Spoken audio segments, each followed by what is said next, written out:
Hello everyone and welcome to the panel Protecting Media Pluralism and Challenging Disinformation.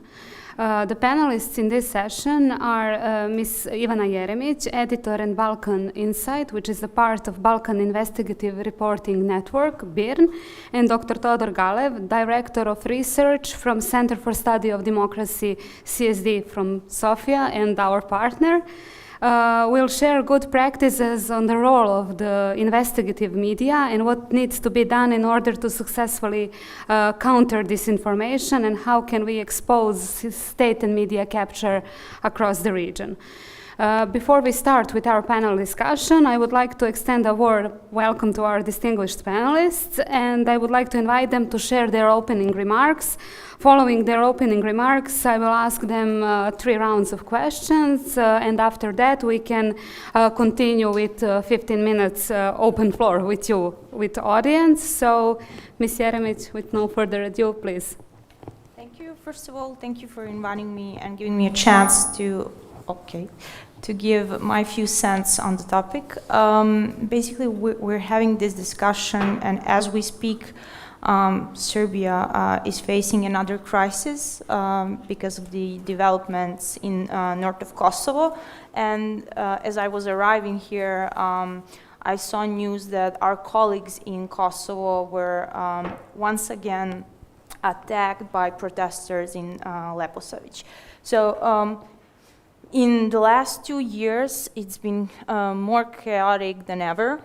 First of all, there was with the start of the war in Ukraine, we faced with a lot of Russian propaganda, and then as we tried to manage all the disinformation and the polarization of media and the way they reported in Serbia, we just last month and at the beginning of this month had to face another huge event, which was the shooting in school, then the shooting in Mladenovac, and this all created a complete chaos in the media landscape in Serbia because there was so much disinformation all around, and you as a regular reporter, it was really hard to process all the information that was coming both from the people in power, but also people that were on the field, because when we talk about disinformation and media pluralism, we have to have in mind that we do not only just have people like, we don't have just journalists, pro-government media, tabloids on one hand, and on the other hand the politicians, but we also have citizens that are now doing something that we call citizen journalism. So by thinking that they're doing the best thing by sharing information on social media, they're also contributing to the chaotic ecosystem that we're actually witnessing these days. And for the last couple of days, we'll be facing another thing, which is the crisis in Kosovo. So having in mind that Balkan Insight is a media outlet that covers all of the countries in the region and wider, it's really hard to basically report on any topic, because whenever we try to find where the truth is, we're faced with different kind of threats. We're faced with different types of harassment, because whether you're coming from Serbia or Kosovo, if you're of Albanian nationality or Serbian, for example, it's different. The way people see you when you ask questions, the way they perceive your intention of wanting to know more about this particular topic, it will be considered completely differently depending on who are the stakeholders.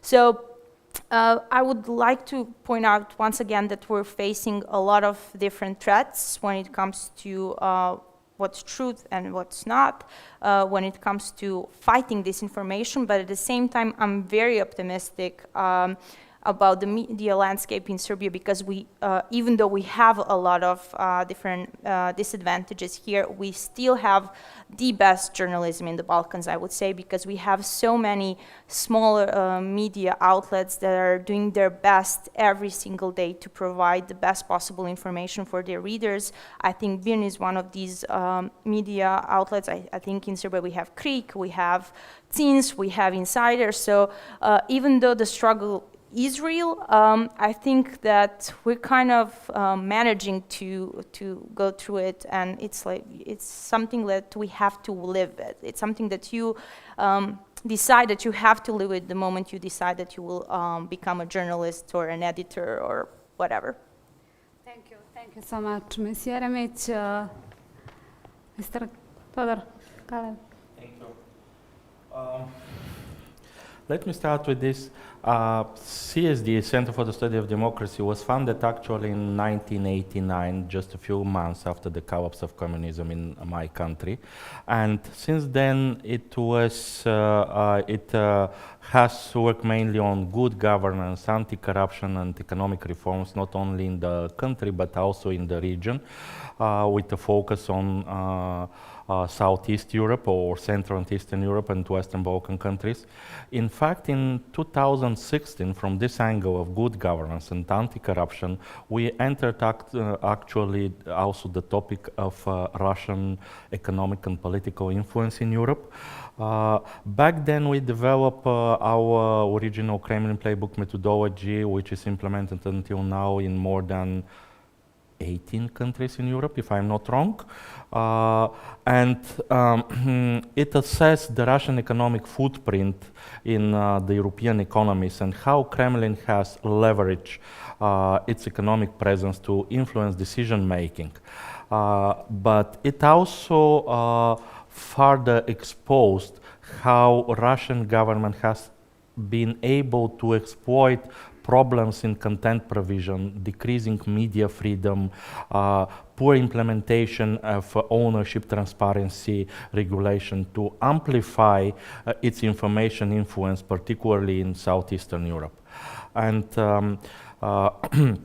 when we analyze the Russian economic and political influence, including corporate involvement of Russia-related businesses in media sectors in Southeast Europe, we found that it correlates with increasingly anti-Western propaganda and disinformation.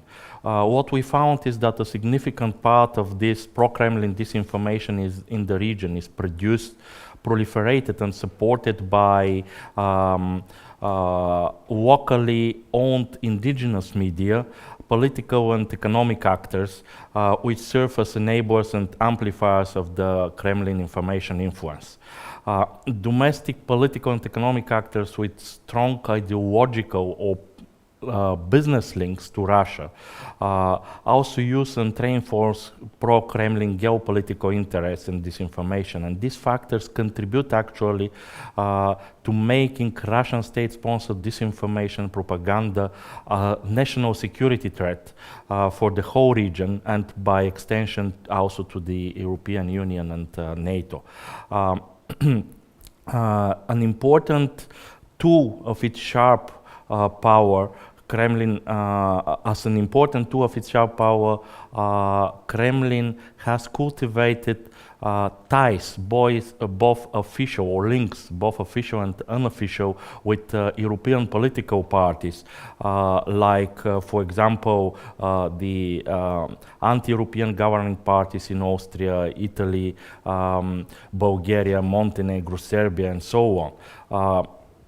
Right now, there are, political actors that sympathizes to Moscow, such as the Serbian Progressive Party and the Socialist Party in Serbia, or Revival Party and the Bulgarian Socialist Party in Bulgaria, and Alliance of Independent Social Democrats, if I'm not wrong, in Bosnia.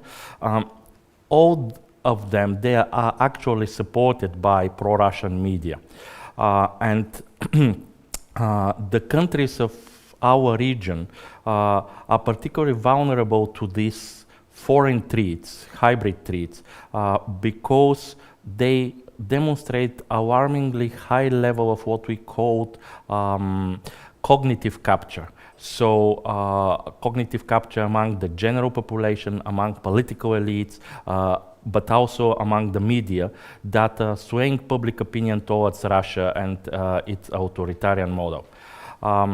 In many of these countries, the coupling of media ownership with senior government officials and political leaders leads to concentration of public and private money in a selected few media companies. These networks are either already linked to Russia, Russian political and economic interests and groups, or have been intentionally targeted by Russian foreign policy. All the countries in the region, including the EU member states like Bulgaria, Romania, Croatia also in some extent, lack sufficient institutional safeguards regarding the disclosure of ultimate beneficial ownership and funding sources related to media, as well as proper restrictions regarding ownership concentration. What we found, for example, in one of our latest studies is that in Bosnia and Herzegovina, Bulgaria, Montenegro, and North Macedonia, at least one of the 5 most visited online outlets is proliferating pro-Kremlin disinformation. And we tested this with the 3 major disinformation narratives, one about the special military operation, another one for denazification and demilitarization of Ukraine, and so on. And we found that in these countries, at least one of the 5 biggest online outlets actually is proliferating these narratives. The mainstream outlets in all the countries that we studied in the region also were found to be referencing to sources that are mostly coming from Russian information agencies. Why? There are several reasons, but still about 60% of the mainstream media in these countries, they're using Russian information agencies. And just to finish with this, the EU policy response was, I would say in this way, initially not existing until the February 24th last year. Actually, there was no focused, targeted EU policy against disinformation and propaganda.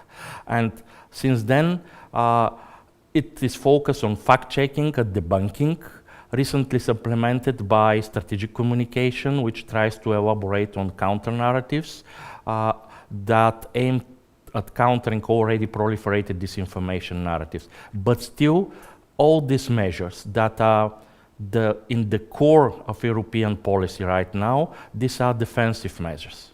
So still we lack a real European policy that is trying to counter effectively disinformation propaganda, particularly in our region. And just to finish with another result of one of our studies of online media, we studied and it is related to the lack of strategic and common European policy, let's say. We monitored the Facebook presence of major embassies in our region. So we monitor how many posts have the embassies of France, Germany, Russia, the United Kingdom, the United States, and also the European Union representative offices. And what we found is that in most of the countries, actually the Russian embassy is much more active on Facebook than all the others. Including in Romania, they have, for example, 7,000 posts for 2 years, while all the other embassies together have less than 5,000 posts. And when you look also at the interactions with this post, you see how, for example, in Bulgaria, we have more than 1,500 interactions per post. So it means that 1,500 people have liked, shared, or something like this, a post of the Russian embassy. Well, the same data, same figures for the post of the European Union representative office, for the UK, and so on for the other embassies, are something like 150, so 10 times less, which means that the strategic communication is also non-effective. The strategic communication of the European Union and all the other countries is non-effective. So, thank you. Thank you, Todor, for this excellent introduction. I would like just to ask you, Ivana, you talked about the challenges you are facing with.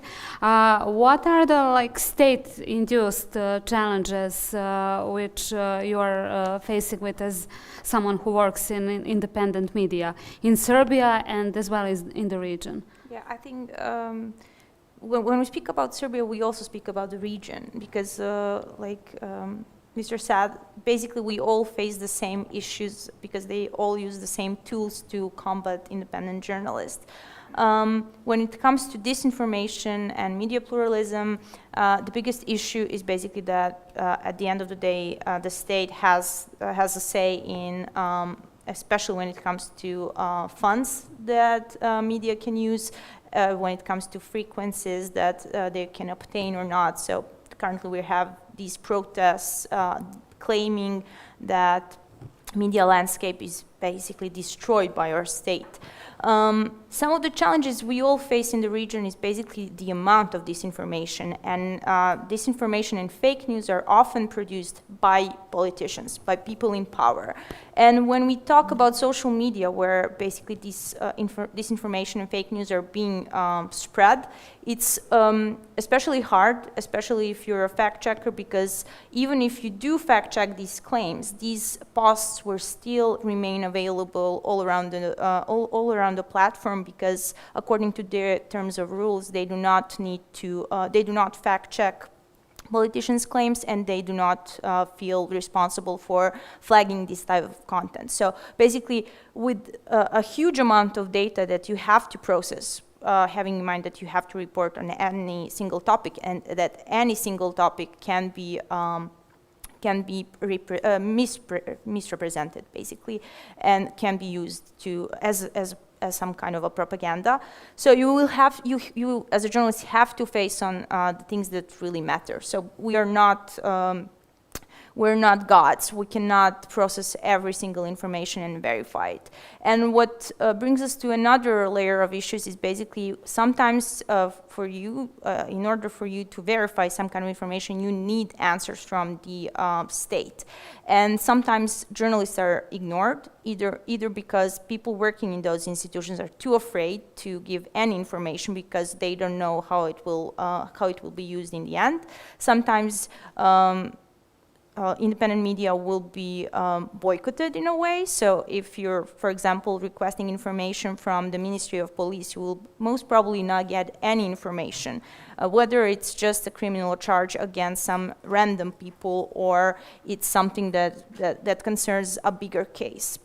In COVID, we had, during the COVID pandemic, we had a bunch of different problems with assessing information, with getting valuable information coming from the state, because sometimes you would get completely different information depending on the institution you're requiring information from. For us as journalists, the best thing that you can do when you're reporting about any issue is to see whether someone else did it before you, and what were the basically, what were they doing? How did they manage to fight disinformation in some other countries? What other sources of information we could use? And at the end of the day, you have to be creative, because they have all the funds, they have all the money.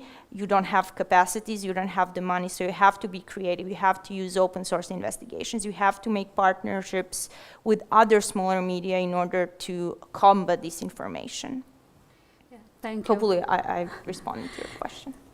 Thank you. Todor, you talked a lot about challenges we are faced with, but what about your recommendation as someone who do this Kremlin playbook and so on? What are your recommendations? How we can combat this? How can we be better? You also mentioned that we do basically a lot of defense mechanisms which are not that good. So what are the most important recommendations in order to successfully combat this? Especially in the domain of disinformation and propaganda and countering disinformation and foreign propaganda, I think there are two types. So one are short and medium term, and the other are long term. The long term are clear. This is not only media literacy training for the whole population, I would say, because I do think that, especially in our region, this is something which is missing among all the groups, all the generations in the population, but also something which I called critical thinking.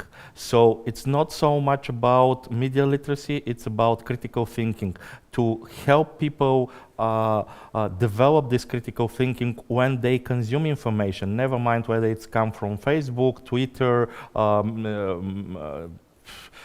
newspaper or TV, or from friends that are discussing something on a beer.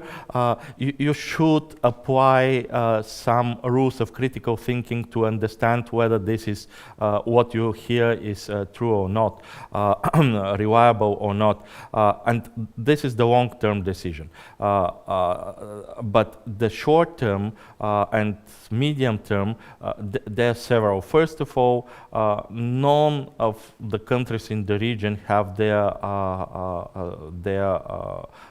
well-elaborated strategic communication, Stratcom strategies, or strategy for strategic communication. Sorry for the for this.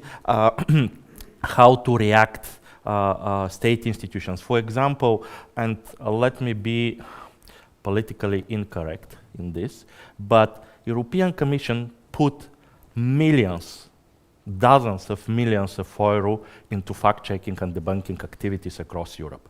And guess what? They still don't have a system that allow all this fact-check and debunked information to be provided to the state authorities, actually the authorities that will need it if they want to produce counter-narratives, if they want to counter disinformation. And this show how the existing system could be improved a lot. We still don't have a system that allows, for example,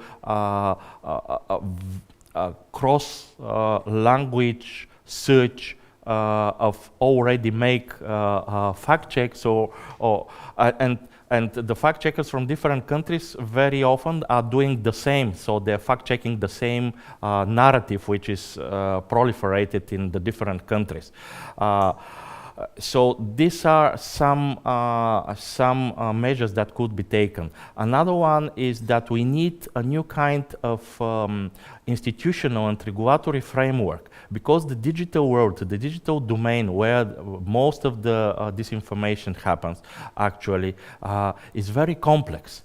For example, we are talking about demonetization strategies, and what we found in our studies is that the big advertising tech platforms like Google Ads, they have quite good algorithms that filter the dangerous sites, so the websites that really proliferate not only disinformation, propaganda, but dangerous news like anti-vaccination and so on, or extremism and so on. But the national advertising tech platforms that are used by many of these websites actually do not have these algorithms. So you can find, for example, in Bulgaria, but also in Serbia, websites with quite big user base that are using national-based advertising solutions, making money from actually proliferating disinformation, propaganda, and dangerous news. We made some estimation for some Bulgarian websites, and we found that a website that is run by a single person actually makes something between 2,500 to 4,000 euro per month, just from monetizing the clicks on the advertising on their website, and this needs to be solved by a new type of institutions, new type of regulators that have much broader responsibilities than the current media regulators in our countries, because the media regulators that exist until now, they were built for the old world, for the world without social media, for the world without this automated generation of content and sharing of content and troll factories and so on and so on. So we need new institutions, we need new institutional and regulatory framework. And in some countries, this already happens. France started, actually announced the establishment of a new media regulator, which will have actually a lot of functions that until now have been dispersed in different national regulators. And last but not least, we need, let's say, to safeguard our school system and our universities also, but mainly the school system, from this malign influence, which is unfortunately sometimes proliferated by the school teachers themselves. So we need to work a lot with not only introducing new curriculum in the schools, but also training the teachers, training the trainers, because they will be the future trainers for our teachers. So these are some of the... Thank you, Todor. Ivana, I wanted to ask you something about your career as a researcher of connection between organized crime groups and the state. You mentioned that the state sometimes doesn't want to cooperate, but it seems that sometimes it's acting like the enemy of some journalist newspaper, and that is the case, I think, particularly when it comes to investigative journalists. So can you tell us a bit of your career in that segment, and what reaction did you get from the state? Yeah, just before I start speaking about the connection, the investigation that led to discovering the connection between organized crime and the state, just to mention something that I forgot in my previous 5 minutes. Another thing that journalists are facing is basically a lot of slap lawsuits. So that's something that we saw increasing in all of the countries in the region, and that's something we should all take care of, although I personally think that everyone who feels that their rights are being violated have the right to seek justice in court. We see how these days it's been abused by both politicians, businessmen, and also criminals.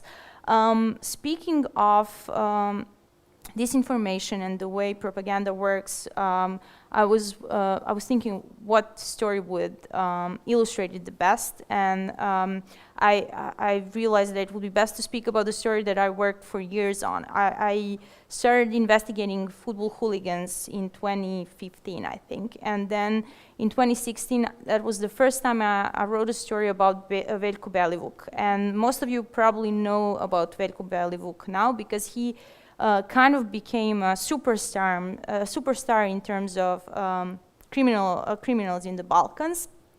But for our state and for the tabloid media, he became important only in 2021 when he was arrested because of the because of the police action that was basically done by Europol and other European authorities. When I started investigating Belivuk, he was just some random guy who was trying to prove himself on football stands. He was involved in an incident in front of the Partizan football stadium. His face was shown in public when he was filmed hitting a guy from the private security, and at the time I was investigating a lot of what's going on in the private security sector. And then I started investigating him because I've heard that he was a member of a private security in one of the clubs. And by starting to investigate him as a member of private security, I realized that there is a much bigger story behind it. And at some point, 2 years after I first started investigating Belivuk, I was able to confirm that he was also involved in an incident where another member of the Ministry of Police involved as well. And what happened, what we managed to show was that the prosecution had the name of this guy, who is called Nenad Vučković, who was at the time member of the Ministry of Defense, later moved to Ministry of Interior, that he was involved in the same incident, violent incident against one of the members of the football supporters organization. Belivuk was against. So basically, there were all the proofs there. His name was in one of the criminal charges, but then we realized that the prosecution did not act on it. He was never interrogated, he was never questioned, and the media had no idea who this guy was. When we started asking questions, when we started asking Ministry of Defense, Ministry of Police, who this guy is, whether they did any kind of security checks on him, we never got an answer. 3 years later, we now hear that Veljko Belivuk is the most notorious criminal in the history of Serbia, and now we hear a lot about his activities starting from 2019, but we don't get any information about what was going on between 2013, when he became active in these circles, and the time when he was arrested. Why? Because there were so many different media reports done by Birn, done by Zins, by Krieg, explaining the connections between this criminal group and people in power. These links go as high as state secretary, the son of the president, and so on and so on. So we have this ironic thing happening because, like, when we reported on these things, no one would republish it. They wouldn't even react. They play completely dead. Like, when we ask questions, they wouldn't answer. When we publish it, there were no reactions whatsoever. There were no people in these ministries asking questions, only just a few organizations working in Serbia. Sasha is present here. He was one of our very good partners in investigating these topics. And at the same time, then in 2021, when the whole police action happened, then we saw these pro-government media tabloids using our findings to show the completely different narrative. And they just they continue to play completely dead because they don't care about explaining the truth. They're just, like, using this case for their own for the purpose of showing that they're fighting criminals, basically, that they're fighting crime, but not providing enough information. And no one from these people that were that are proven to have links to these organizations have ever suffered any consequences. I have one more question for you in relation of what you said. How can really the story reach a lot of people if the situation is like in Serbia and in the region, when we have state media capture?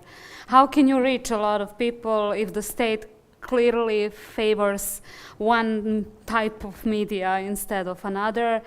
And well, what we can do is, like I said, you can make partnerships with other organizations, but you also have to use all the tools that the government is using. If they're using social media to fight independent media, you have to use social media to get to the readers. Once the story once the story breaks, if the story is important enough, it will get to readers. It's just the narrative that they will get will depend on the type of media they will read. But we cannot completely combat disinformation. It will exist forever. But what we can do is try to get to as many people as we can. The thing is, my investigation that was published in 2017 was trending last year. It was trending in Serbia, but it was trending in Italy as well. So you never know when the story will get its, glory in a way, but at the end of the day, it will reach the public. You just have to be persistent. I think that journalists have to differentiate activism from their journalistic work, and we're not here to advocate for different things. We're here to report on what's being done and what's going on. So basically what we can do is just be continuous in reporting on specific topics. When it comes to organized crime, you have to be present. You have to have news coming from these proceedings if you want people to trust you. If someone wants to know anything about Belivuk, these people would easily find everything about him on a couple of outlets. Yes. What about your cooperation with the foreign media? We see that now story broke in the New York Times also. So what about Biran's cooperation? Do you think that's also a good mechanism? That's one of the perks of writing in English, because you get a lot of republications in other media, and whenever there is something going on in the region, foreign correspondents, foreign editors always invite us to if not give a statement, or at least help them to get to know the situation on the field. And I think there are a lot of opportunities for cooperation between different media. I can speak for BIN. We have a lot of opportunities for journalists coming from all over the Balkans and Europe. We offer grants, and we on daily basis publish articles that were done in cooperation with different media outlets. So for us, it's basically the only way. And if we see that we're covering the same topic as journalists in Bosnia or Bulgaria, we don't have to do the same job twice. We can split it and then even have a bigger impact. Thank you, Ivana. And just one question for you, Todor. And that's my last question. Can you tell us a bit more about this illicit financial flows? Regarding how can they contribute to the media and state capture? Are there any investigation regarding that? So that foreign influence via illicit financial flows. This is one of the topics or domains where the investigations and the studies are really difficult, because there are no data, and what you can do is actually relying mostly on what the investigative journalists are doing, or also relying on insiders' information and so on. But let me give some examples. There are several signs for funding going to specific political parties, or coming from foreign states and going, or actors related to foreign states and going to specific political party that that after that use this funding to at least partially for for supporting related media. There are also, this was, for example, the case in Italy when the Italian part of Luko actually was accused to that gave, if I'm not wrong, 5 million euro to the Lega party. The same case we have with the Bulgarian Revival Party, which was that there were some signs for receiving funding from the Kremlin related businesses, and putting some of this money into their media presence, let's say in this way. Another problem is what we have. It's part of the advertising market, but it's not advertising through banners and so on, but the paid content. Yeah. So articles that are actually paid by someone, but you don't know this. Even according to the journalistic standards that exist, it should be disclosed. And in these cases, the amounts of money that are going there for paid content are really huge, and at least part of this money are coming from what we called black boxes, or the illicit finance also. And last but not least, the control over the editorial policy and the enforcement gap on this issue is really a huge problem, because it's not only about the transparency of ownership and funding of media, but also about the transparency on the control, transparency regarding the control of editorial policies. I'll give you an example. One of the free nationwide TV channels in Bulgaria is actually owned by an American company, has in its control body since the very beginning the Honorary Consul of Russia to Bulgaria, who is actually very prominent Bulgarian oligarchs with a lot of links to Russian businesses. And this guy was re-elected only 2 months ago for a new 5-year term period to be in the controlling body. And if you look at the in the regulations of this TV, you'll see that actually the controlling body is the body which is responsible for the editorial policy, for approving, monitoring, and so on, the editorial policy of the TV. And guess what? This TV has, I would say, very positive position, or at least reported in a very positive way all the Russian geopolitical interests. So again, it's where is the illicit financing here? There are